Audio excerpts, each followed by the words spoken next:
MD talk health and fitness channel पर India fit में स्वागत है। आज हम भारत में बच्चों के स्वास्थ्य से जुड़े एक बेहद ज़रूरी मुद्दे पर बात कर रहे हैं, बाल टीकाकरण या जिसे हम वैक्सीनेशन कहते हैं। ये एक ऐसा विषय है जिस पर सही जानकारी होना हम सबके लिए बहुत महत्वपूर्ण है। हमने इसके लिए काफ़ी सामग्री देखी है, कुछ रिसर्च पेपर्स हैं, सरकारी नीतियां हैं, रिपोर्ट्स हैं, ताकि भारत में टीकाकरण की जो आज की स्थिति है, जो चुनौतियां हैं और इसका महत्व क्या है, उसे ठीक से समझ सके। मकसद यही है कि आपको एक साफ तस्वीर मिले। तो आइए शुरू करते हैं ज़रूरी विषय पर अपनी आज की गहरी चर्चा। बिल्कुल। देखिए, बीमारियों से बचाव के लिए टीकाकरण एक आप कह सकते हैं कि एक बुनियादी और बहुत ही असरदार तरीका है। भारत का इस क्षेत्र में सफर काफी लंबा रहा है। मतलब आजादी से पहले भी चेचक के टीके लगते थे, वो टीकादार लगाते थे। फिर हमने पोलियो उन्मूलन का वो बड़ा अभियान देखा और अभी हाल ही में दुनिया के सबसे बड़े कोविड-19 टीकाकरण अभियानों में से एक भारत में हुआ। हाँ, और उसी कड़ी में ये जो भारत का सार्वभौमिक टीकाकरण कार्यक्रम है, UIP 1985 में शुरू हुआ था शायद, ये दुनिया के सबसे बड़े सरकारी स्वास्थ्य कार्यक्रमों में से एक गिना जाता है। इसका स्केल कितना बड़ा है, अंदाजा दे सकते हैं? हाँ, ये वाकई बहुत बड़ा है। UIP के तहत सरकार का लक्ष्य है कि हर साल लगभग 2 करोड़ 70 लाख मतलब 2.7 करोड़ नए जन्मे बच्चे और करीब 3 करोड़ गर्भवती महिलाओं तक मुफ्त टीके पहुंचाए जाएं। 2.7 करोड़ बच्चे हर साल जी। और इसका असर भी साफ दिखा है। आंकड़े ये बताते हैं कि पिछले करीब 30 सालों में वो बच्चे जिन्हें एक भी रूटीन टीका नहीं मिला, जिन्हें 0 डोज चिल्ड्रन कहते हैं, उनकी संख्या जो 1993 में करीब 33.4% थी, वो 2021 तक घटकर सिर्फ 6.6% रह गई है। अरे वाह, 33% से 6.6%? ये तो बहुत बड़ी उपलब्धि है। बिल्कुल। और क्या ये सुधार सिर्फ शहरों में ज्यादा हुआ है या गाँव में भी? नहीं, यही तो इसमें खास बात है। ये जो सुधार है, ये ग्रामीण इलाकों में और भी तेजी से देखने को मिला है। इससे हुआ ये है कि शहर और गांव के बीच जो अंतर था इस मामले में, वो अब लगभग खत्म सा हो गया है। ये दिखाता है कि जमीनी स्तर पर स्वास्थ्य सेवाओं को पहुंचाने की जो कोशिशें हैं, वो कहीं ना कहीं रंग ला रही हैं। अच्छा, जब टीकाकरण की बात होती है तो एक सवाल जो माता पिता के मन में आता है, वो है शेड्यूल को लेकर। कौन से टीके कब लगवाएं? क्या भारत में कोई एक ही फिक्स शेड्यूल है? हाँ, ये अच्छा सवाल है।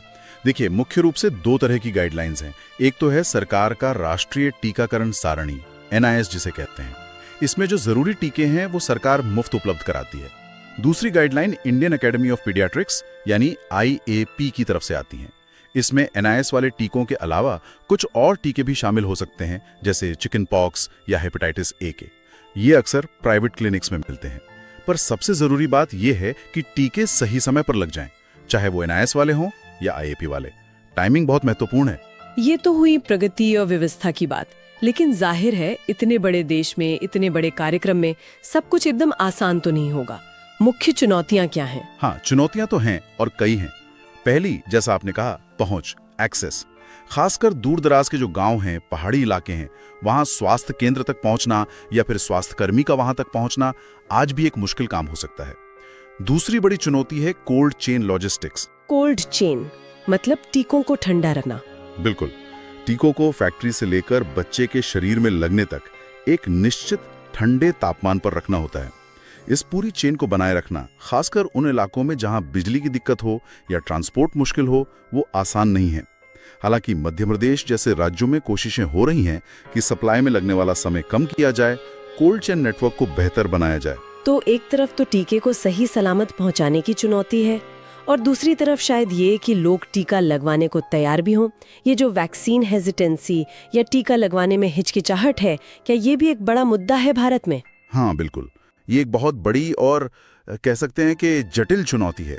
एक तो सोशल मीडिया पर गलत जानकारी बहुत फैलती है, जैसे टीकों को लेकर अजीब अफवाहें कि इनसे प्रजनन क्षमता पर असर पड़ता है या कोई गंभीर साइड इफेक्ट हो जाता है।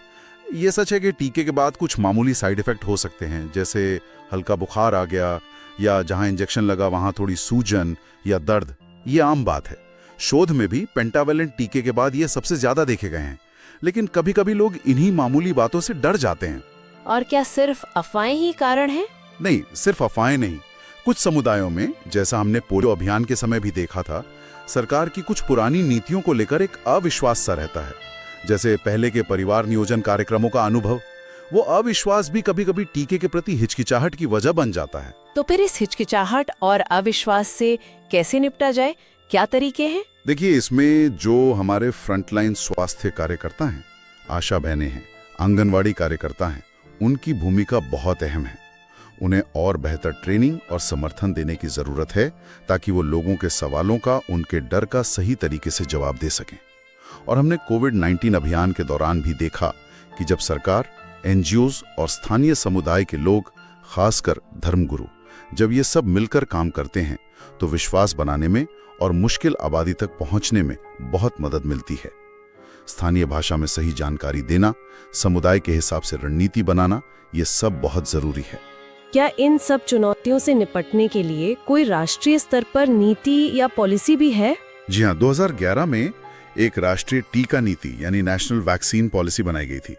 उसका मकसद यही था कि बीमारियों और टीकों के बाद होने वाले किसी भी प्रतिकूल प्रभाव, AFFI, की निगरानी बेहतर हो, सप्लाई चेन मैनेजमेंट सुधरे, स्वास्थ्य कर्मियों की ट्रेनिंग हो और लोगों तक सही जानकारी पहुंचाने की रणनीति बने। इसमें टीके की सुरक्षा और वो कितने असरदार हैं, इस पर जोर दिया गया है। और ये भी कि जो अफवाहें हैं, जैसे पोलियो ड्रॉप से नपुंसकता आती है या खसरा रूबेला टीके से ऑटिज्म होता है, इन सब बातों को सिरे से खारिज करना जरूरी है, क्योंकि इनका कोई वैज्ञानिक आधार है ही नहीं। अच्छा, एक आखिरी सवाल है। कभी कभी ऐसा होता है कि बच्चे को रूटीन टीके तो सारे लग गए, लेकिन फिर भी पोलियो या MR यानी मीजल्स रूबेला के अभियान चलते हैं और अतिरिक्त खुराक दी जाती है। इसकी क्या जरूरत पड़ती है? हाँ, ये भी बहुत जरूरी सवाल है। देखिए, ये जो अतिरिक्त खुराकें दी जाती हैं अभियानों के दौरान, इनका मकसद होता है कि समुदाय में अगर कहीं भी बीमारी का वायरस छुपा हुआ है तो उसे पूरी तरह से खत्म किया जाए। और साथ ही ये बच्चे की अपनी इम्यूनिटी को भी एक एक्स्ट्रा बूस्ट देती हैं, उसे और मजबूत करती हैं। तो अगर ऐसा कोई अभियान चल रहा है तो अपने बच्चे को वो अतिरिक्त खुराक जरूर दिलवानी चाहिए, भले ही उसके रूटीन टीके पूरे हो चुके हों। ये बच्चे और समाज दोनों की सुरक्षा के लिए है। तो कुल मिलाकर हम ये कह सकते हैं कि भारत ने बच्चों के टीकाकरण के क्षेत्र में वाकई शानदार प्रगति की है, लेकिन मंजिल अभी पूरी नहीं हुई है। हर बच्चे तक पहुंचना और टीके को लेकर जो भी शंकाएं हैं उन्हें दूर करके लोगों का भरोसा जीतना, ये काम अभी जारी है। बिल्कुल सही कहा आपने। पहुंच को और बेहतर करना होगा, कोल्ड चेन को मजबूत बनाना होगा, हमारे स्वास्थ्य कार्यकर्ताओं को और सशक्त करना होगा, और सबसे जरूरी गलत सूचनाओं का प्रभावी ढंग से मुकाबला करना होगा। इन सब के लिए स्थानीय समुदायों, उनके नेताओं और स्वास्थ्य विभाग का मिलकर काम करना और आपसी विश्वास बनाना, यही सबसे अहम है। और हाँ, जैसा कि हमारे स्रोत भी बार बार कहते हैं, टीकों के बारे में कोई भी जानकारी चाहिए हो तो हमेशा डॉक्टर या सरकारी स्वास्थ्य कार्यकर्ता जैसे भरोसेमंद स्रोतों पर ही यकीन करें। सुनी सुनाई बातों या सोशल मीडिया पर फैली अफवाहों पर बिल्कुल ध्यान न दें। आज के लिए इतना ही। अंत में बस एक सवाल हम सोचने के लिए छोड़ जाते हैं। हम सामुदायिक विश्वास और स्वास्थ्य सेवाओं की जो कार्यकुशलता है, इन दोनों को एक साथ कैसे मजबूत कर सकते हैं ताकि ये सुनिश्चित हो सके कि भारत का हर बच्चा उन बीमारियों से सुरक्षित रहे जिनसे टीकों के जरिए बड़ी आसानी से बचा जा सकता है।